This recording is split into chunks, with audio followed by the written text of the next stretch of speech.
मोदी बिहार पहुंचने वाले थे, उससे पहले ही नीतीश कुमार को बड़ा झटका लग गया।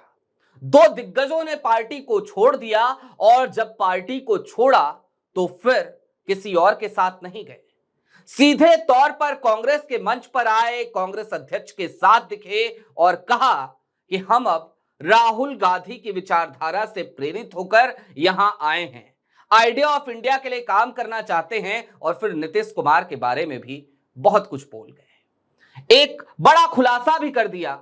वो दो दिग्गज कौन हैं जिन्होंने राहुल गांधी की पार्टी यानी कि भारतीय राष्ट्रीय कांग्रेस का दामन थाम लिया है। चुनावी मौसम में नीतीश कुमार को बड़ा झटका दे दिया है। इस्तीफों की झड़ी जनता दल यूनाइटेड में लगनी शुरू हो गई है क्या? सारी बातों पर जरा तफसील से बात करेंगे। नमस्कार, मैं स्वप्निल, आप द न्यूज लॉन्चर देख रहे हैं।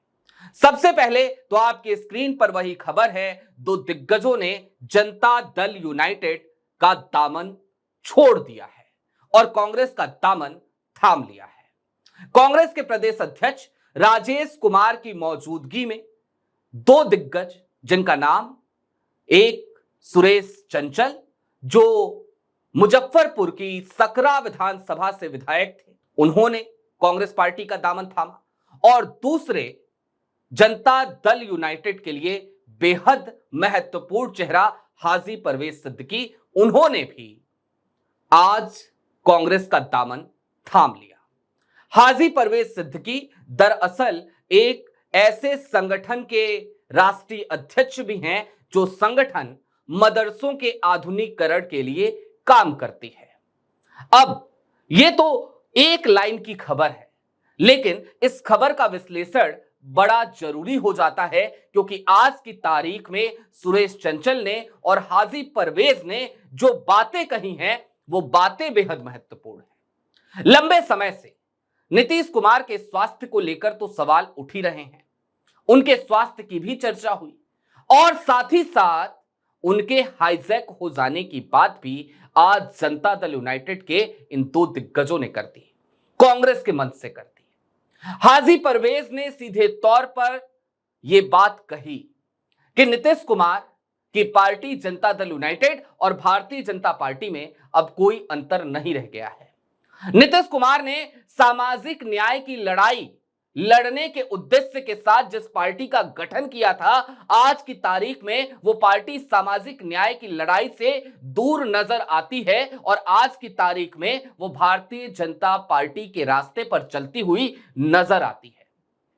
हाजी परवेज यही नहीं रुके, उन्होंने आगे एक बात और जोड़ दी कि ऐसा लगता है जैसे नीतीश कुमार अब हाईजैक हो गए हैं, उनको हाईजैक कर लिया गया है।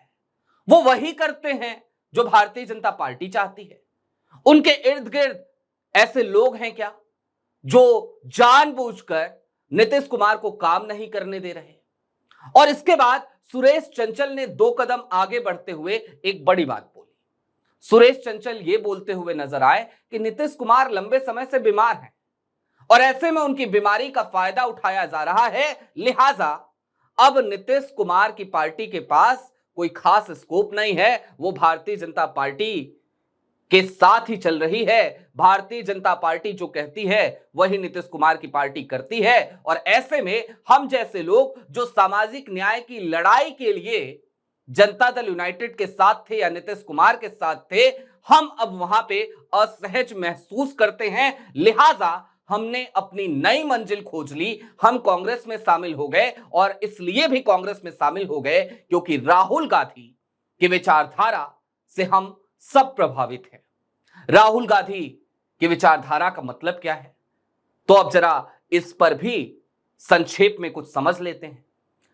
राहुल गांधी लगातार वंचित वर्ग, शोषित वर्ग की बात कर रहे हैं। राहुल गांधी ने सदन के भीतर कहा था कि हम जातिगत जनगणना आपसे करवाएंगे और अगर आप नहीं करेंगे तो यहीं इसी सदन में हमारी सरकार आएगी और हम करके मानेंगे। और आज की तारीख में देखिए, मोदी सरकार ने बीते दिनों इस बात का ऐलान कर दिया कि इस बार जब जनगणना होगी तो जातिगत जनगणना भी कराई जाएगी। यानी कि राहुल गांधी ने सीधे तौर पर प्रधानमंत्री नरेंद्र मोदी को मजबूर कर दिया उस एजेंडे पर काम करने के लिए, ताकि वंचित, शोषित, दलित वर्ग के लिए कुछ बेहतर माहौल क्रिएट किया जा सके, समझा तो जा सके कि किसकी कितनी हिस्सेदारी है और किसकी कितनी भागीदारी है। खैर, यह तो हो गई राहुल गांधी की बात। अब लौट आते हैं फिर से बिहार पे।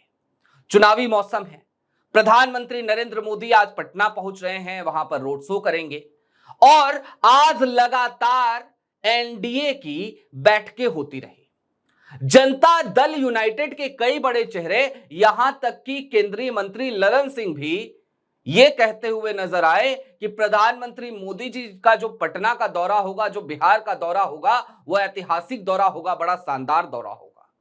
कुल मिलाकर नीतीश कुमार के आजू बाजू के लोग प्रधानमंत्री नरेंद्र मोदी की ब्रांडिंग में आज व्यस्त थे, लेकिन जिस वक्त वो प्रधानमंत्री नरेंद्र मोदी की ब्रांडिंग कर रहे थे, उसी वक्त जनता दल यूनाइटेड के दो दिग्गज कांग्रेस का दामन थाम रहे थे। और जब वो कांग्रेस का दामन थाम रहे थे, तो फिर जो बयान दे रहे थे, वो बयान नीतीश कुमार के ऊपर किसी डेंट की तरह थे।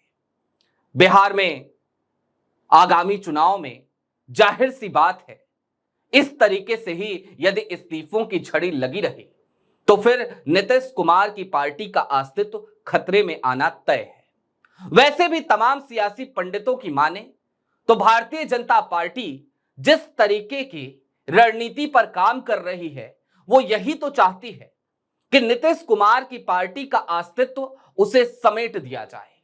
नीतीश कुमार की पार्टी को इस लायक छोड़ा ही ना जाए कि नीतीश कुमार कोई भी डिमांड कर सके। और इन सब के बीच नीतीश कुमार के आजू बाजू के लोग जिस तरीके की हरकतें करते हैं, मसलन विपक्ष कोई मुद्दा भारतीय जनता पार्टी के लिए उठाता है तो वो सामने आ जाते हैं। अभी आज की ही तारीख में निशिकांत दुबे के राजीव गांधी पर दिए गए ट्वीट के जवाब में जनता दल यूनाइटेड के राजीव रंजन बचाव करते नजर आए। हालांकि उस ट्वीट में बहुत सारे झूठे तथ्य थे। जो लेटर जारी किया था, उस लेटर और उस ट्वीट में ही तमाम पोल पट्टी खुलती नजर आ रही थी। उसके बाद भी इस तरीके का हाल जनता दल यूनाइटेड का आज की तारीख में बना दिया गया है। और ऐसे में आगामी चुनाव बेहद महत्वपूर्ण हो जाते हैं। कांग्रेस एक तरफ तो अपने पुराने कांग्रेसियों के घरों को खोजने में लगी है, जिम्मेदारियां बाकायदा आवंटित कर दी गई हैं कि जितने भी पुराने कांग्रेसी हुआ करते थे, 90 के दशक के हों, 80 के दशक के हों, उन परिवारों को खोज कर निकालिए जो खाटी कांग्रेसी थे।